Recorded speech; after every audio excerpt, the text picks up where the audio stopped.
ГСП онлайн. Городские новости сейчас. Впервые за последние 20 лет в Ухте прошли соревнования по рыбалке.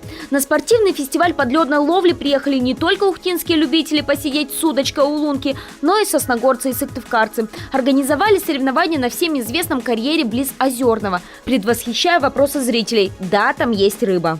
Но в этом водоеме водится окунь, гальян, ёрш, карась.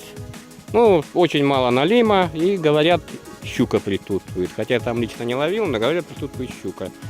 А этот водоем, почему был выбран? Во-первых, сами видите, он практически в черте города. То есть, чтобы собрать народ, тут не нужно никаких усилий прикладывать.